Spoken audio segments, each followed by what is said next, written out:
Hi, I'm Alex. Welcome to Just the Tip, episode 40. On today's episode, we're going to talk about the Sandown meeting. Again, I'm going to be skipping race 1 here, the 2-year-old race. I really think that McAvoy is having a massive year so far, though. Only one of his horses hasn't made the top 3 in their 2-year-old debut. So if you're looking for a bet there, I thought the McAvoy horse trialled up really nicely, but I'm trying to stay away from those 2-year-old horses before Christmas because I think there's just a lot of developing and a lot of chances for something to go wrong. So I'm just sticking out of that race, but I do think that the McAvoy stable is flying. So I'm going to go straight into race number 2. Very open race, but I'm going to go for 2 at odds here. Number 8, So Far Sokool, and number 3, Shagra. I think that those 2 horses had really good runs last start. The gear for So Far Sokool, they've just been mucking around with. I think they've got it right now. That horse presented as the winner and almost got their last start behind the DK Weir horse that obviously was unlucky on the weekend. Archie Alexander is flying at the moment. I think this stable is going really well. One definitely to follow, and that horse at $14 I thought was not a bad bet.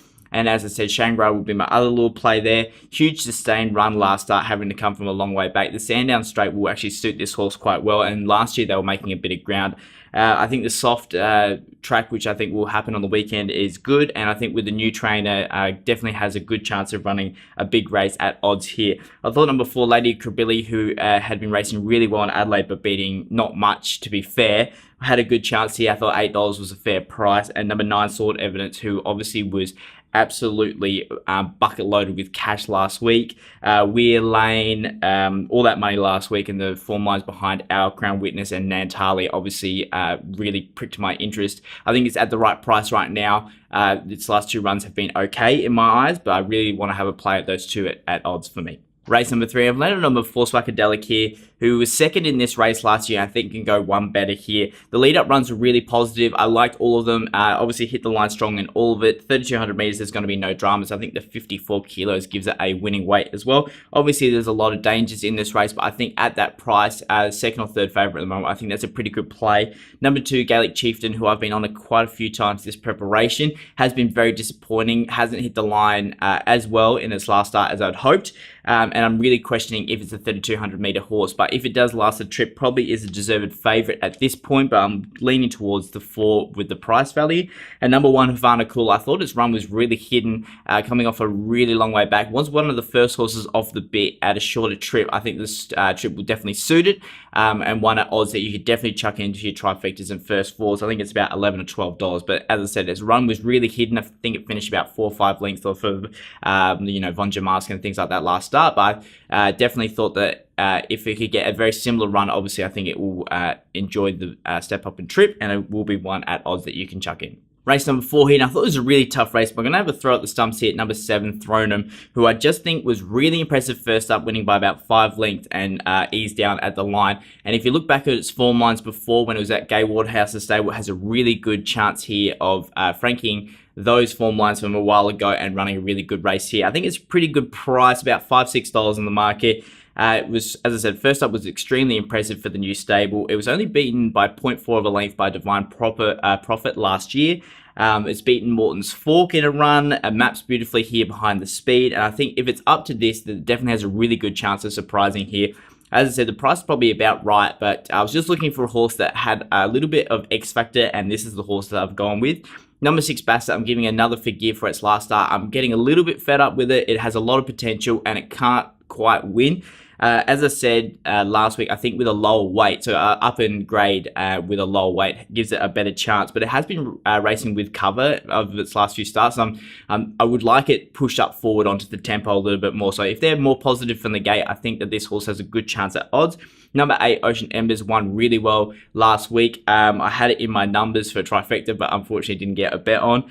Definitely had the right run that start and had been looking to peak all preparation. So I think that was its peak run. Obviously, we'll have to do a little bit more here, I think, to win. And number 1, Burning Front, who raced pretty upside down, to be fair, last start.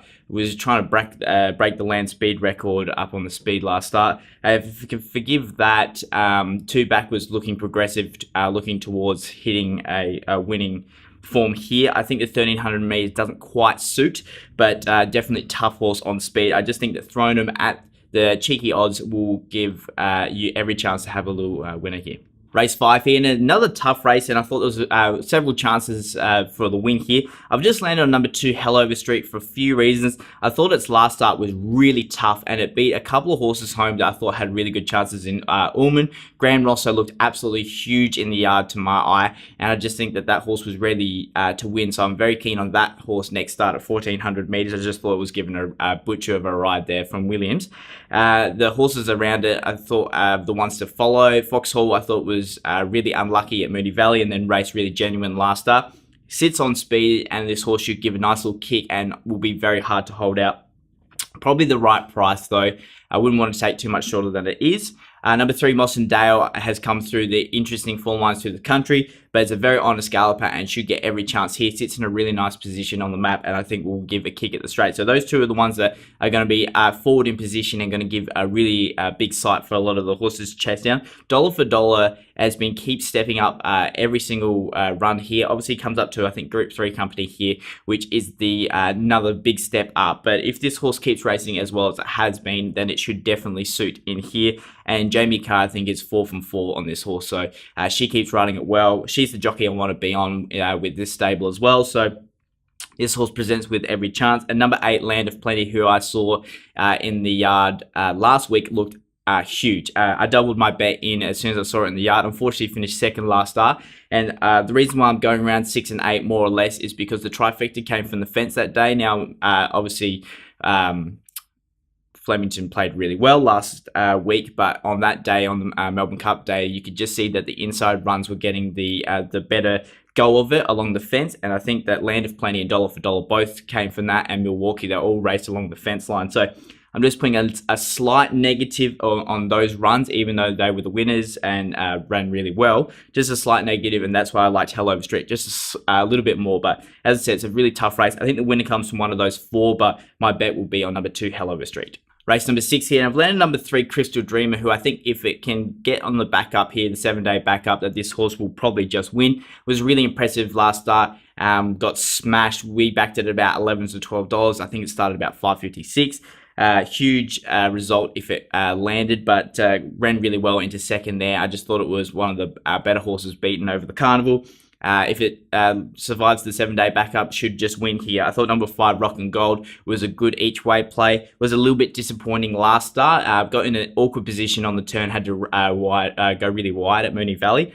And I just think that if it gets a little bit more of a conservative ride here, that it should be the one hitting the line strong late. Number 10, Thelberg, who still hasn't got out from Moonee Valley. Hopefully will get in here and should present really well. I think the $7.50 is a pretty fair price. Sadler said that he's going to have 2 runners this weekend and should have 2 winners, and that's this horse and Observational. Not really sure on Observational's chances, but I think that this horse has a really good chance, and that each way price isn't a bad play. And I've got number 2, Gun Case, in for my 4th pick, who is really consistent, and at 1,000 meters definitely presents as one of the really main chances here. I thought number 3, Crystal Dream, was a good bet for me and probably one of the better ones on the card. Race number 7 here. I've landed on number 2, Big Duke, who I think is racing really well. Just keeps going, ploughing on, and is about 15th up for this preparation, but still looking like it's having every opportunity to win again here. Will be strong at 2,400 meters. I really think this is a 2,400 meter horse, even though it presented really well and ran 4th in the Melbourne Cup. I think this horse just goes back in trip here and should be too dominant late. Number 1, Almanded, I think is the only danger, but is it flat? Deal Oliver goes back home, which is a really nice push here, but the horse hasn't, its last 2 has been very disappointing, so it'll be interesting to see what happens here. I think Big Duke is probably the more consistent horse and the one to bet on for me. Number 7, Kukomasur, is overs again for me, but stepping up from that 2,000 to 2,400 is really tough. And number 4, Brescia, I thought might have been one at odds that you could definitely add in. Race number 8 here, and I'm on number 1, Snitspeg, and I finally joined the fan club. The form lines read really well, and I think that last start run was absolutely massive behind Lavendi. I was against it, coming off of the slow tempos and things like that, but I was told by several people that this horse is the real deal, and I tend to now agree. I think this horse has a really good chance here if it's ridden slightly more positive than it was last start. then it should win here. I just think that they were a bit concerned about the 1600, went a little bit back, and obviously the horse hit the line well. So I think the 1600 meter suit. Second time at 1600 is also a nice little tick. As I said, massive last start, and I think this horse has a really good chance of winning. I thought number 3, Black Sail, was the each way safe play. Here, ultra consistent, comes back to 1600, which I think also will suit. The 1800 just looked a little bit too far. Good each way bet for me. I think it's between one of those two as a really good bet. I'm leaning on Snit's Peg at this point, but if I'm looking to play safe, it'll be Black Sail. Number 6, Octobella, who I think is a really, really talented horse. Unfortunately, he hasn't performed its last two. Looks a little bit sluggish. They've slapped the blinkers on here to spark it up. I think if this horse has any chance, gets out with a bit of room with 200 to go, and the blinkers work, then this horse will be in the finish for sure. Number 2, Beau Geist. I'm not sure where to put this horse in at the moment. Really good campaign around some strong form lines, but just doesn't win. So I'm just putting in my numbers, but I'm not very confident at a bet or anything like that. And number 9, Villamont, who I will give a forgive for last start because of its impressive win the start before that. Had a little freshen and comes here in good condition from all I can hear, and obviously if it can live up to its early performances, will run well. But I'm on number 1, Snit's Peg here. Race number 9, I thought it was a pretty open event here. I haven't really got any numbers for this race. I didn't think it was a good betting race. Obviously, Roy Impulse is the favourite, but it hasn't won for its last about 10, 11 starts. And so that's definitely not going to be a bet for me, unfortunately. Even though it's racing really well and has had some flashy runs, I can't go into a $3.50 pop with poor form coming in, really. Hasn't hit the line first for a long time. So I didn't think that the 2 or 3 top favourites in this race were genuine betting opportunities. I thought that Observation, as I said, was given a push by Sadler, but besides that, it's a pretty open race. I wouldn't be surprised if something at odds gets up here. Race number 10, and I've landed on number 10, Miss Gardini here, who I'm not sure is quite up to this, but I think on speed, big grinder. I love her action. She really runs like a European horse with a really long, lopey action. Nice win last start. I thought that was a nice little lead up into this. Goes up 100 meters, which I think suits. I'm not sure if it's a Group 3 level horse or not, but if she is, then she gives every chance here today. I think number 8, Petition, is what everyone's going to go for. It's probably going to get slammed hard. It's the best bet of the week in best bets. And I think that the $3.10 is about the right price, and I'll probably have a saver on it. I think it's definitely coming through the right form lines, but again, hasn't won for a while, so is a little bit of a concern for me. So that's why I'm willing to play at odds on number 10. I thought number 6, Sebring Dream, with Oliver back on, was a nice little thing here.